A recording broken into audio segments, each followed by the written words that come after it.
Hi friends, നമ്മളിവിടെ ഇപ്പോൾ CR exotic ഫാമിലാണ് നിൽക്കുന്നത്. നമ്മുടെ ഒരു 5 വർഷം പ്രായമായ റംബൂട്ടാൻ്റെ തൈകളെക്കുറിച്ച് ഒരു അപ്ഡേറ്റ് നൽകാനാണ് ഇപ്പോൾ നമ്മൾ ഈ വീഡിയോ ചെയ്യുന്നത്.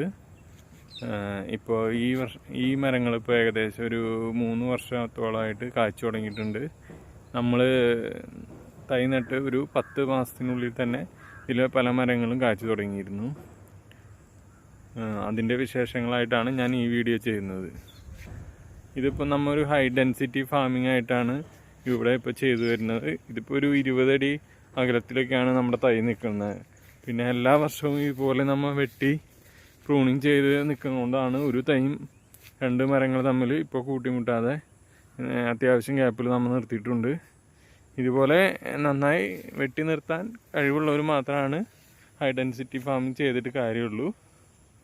ഹൈ ഡെൻസിറ്റി ഫാമിംഗ് ചെയ്യുമ്പോൾ ഒരു 10 വർഷം 8 വർഷത്തിനുള്ളിൽ നമുക്ക് എന്തായാലും ഇടയിലെ മരങ്ങൾ ഇപ്പോൾ മുറിച്ച് മാറ്റേണ്ടി വരും.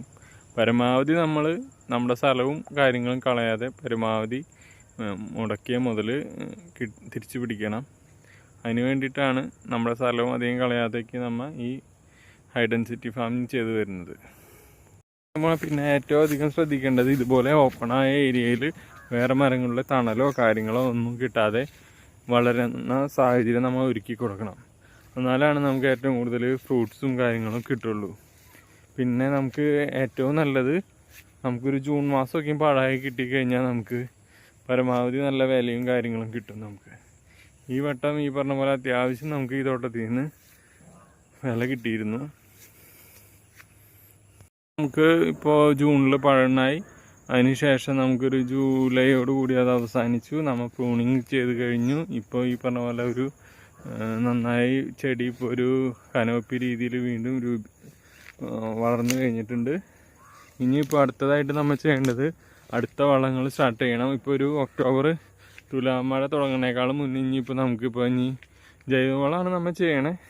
ഫസ്റ്റ് വളം നമ്മൾ ചാണകവും ആട്ടുംകാട്ടം അങ്ങനത്തെ എല്ലുപൊടി വേപ്പമിണ്ണാക്കാണ് ചെയ്തത്. ഇനി അടുത്തത് ഇപ്പോൾ സെക്കൻഡ് വളത്തിനുള്ള സമയമായി കഴിഞ്ഞിട്ടുണ്ട്. ഇനിയിപ്പോൾ നമ്മൾ കൂടുതലും ഇപ്പോൾ പൊട്ടാഷും ഫോസ്ഫറസും കൂടുതൽ അടങ്ങിയ വളങ്ങളാണ് നമ്മൾ ചെയ്യാൻ പോകുന്നത്. അപ്പോഴാണ് നമുക്ക് പൂവിടാനുള്ള കൂടുതൽ ചാൻസ് വരാം. നൈട്രജൻ കൂടിയ വളങ്ങൾ ഇനി ഇട്ടാൽ നമുക്ക് ഇനി പൂവിടാൻ വീണ്ടും വൈകും. അപ്പോൾ രാജ്ഫോസ് അങ്ങനത്തെ ഫോസ്ഫറസ് അടങ്ങിയ വളങ്ങളും പിന്നെ ഇപ്പോൾ ജൈവ പൊട്ടാഷ് കിട്ടും.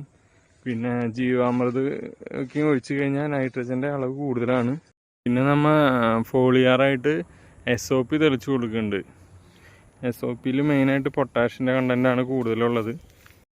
SOP ഇപ്പോൾ നമ്മൾ ആഴ്ചയിൽ ഇപ്പോൾ ഒരു 2 തവണയെങ്കിലും കൊടുക്കണം. അതൊരു 3-4 മാസം കൊടുത്തു കഴിഞ്ഞാൽ നല്ല പൂവിട്ട് നമുക്ക് അത്യാവശ്യം കൊലകുത്തി അധികം ഈ പറഞ്ഞ പോലെ കായ്ക്ക് നല്ല ഗുണമേന്മയോടെ കൂടി കിട്ടുന്നതായിരിക്കും. പിന്നെ നമുക്ക് കൊഴിച്ചിലും കുറവായിരിക്കും. പൊട്ടാഷിൻ്റെ കണ്ടൻറ്റ് പൊട്ടാഷ് കുറയുമ്പോഴാണ് കൊഴിച്ചിലും കാര്യങ്ങളും കൂടുന്നത്. ഇതുപോലെ ഒരു റംബൂട്ടാൻ തോട്ടം തുടങ്ങാൻ താല്പര്യമുള്ളവർക്ക് ഞാൻ താഴെ നമ്പർ കൊടുക്കാം. നിങ്ങൾക്ക് നമ്മളെ കോണ്ടാക്റ്റ് ചെയ്യാവുന്നതാണ്. ഇതിപ്പോൾ നമ്മുടെ കയ്യിൽ ഹോം ഗ്രൗണ്ട് N18 പ്ലാന്റുകളാണ് നമ്മുടെ നിലവിൽ ഇപ്പോൾ സ്റ്റോക്കുള്ളത്. ഇപ്പോൾ ഇത് ഒരു നമ്മുടെ ഹൈറ്റ് ഒരു 5 അടി 6 അടി ഹൈറ്റുള്ള റംബൂട്ടാൻ്റെ തൈകളാണ്. ഇതൊക്കെയും വേണ്ടവർക്ക് നമ്മളുമായിട്ട് ബന്ധപ്പെടാവുന്നതാണ്. ഇതിൻ്റെ ചെറുതും നമ്മുടെ കയ്യിൽ ഇപ്പോൾ സ്റ്റോക്ക് ഉണ്ട്. N18 മാത്രമാണ് മെയിനായിട്ട് നമ്മളിവിടെ വിറ്റുകൊണ്ടിരിക്കുന്നത്. അല്ലാതെ മറ്റ് ഫലങ്ങളായ ലോങ്ങൻ്റെ തൈകളാണ് ഇതിരിക്കുന്നത്. അബിയാണിത്. പിന്നെ ഇത് സീഡ്ലെസ് ലെമണിൻ്റെ തൈയാണ്.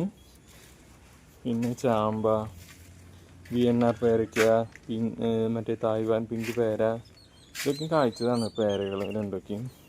പിന്നെ സിന്ദൂറുണ്ട് നമ്മുടെ കയ്യിൽ. പിന്നെ അതുപോലെ J33 തൈകളാണിത്.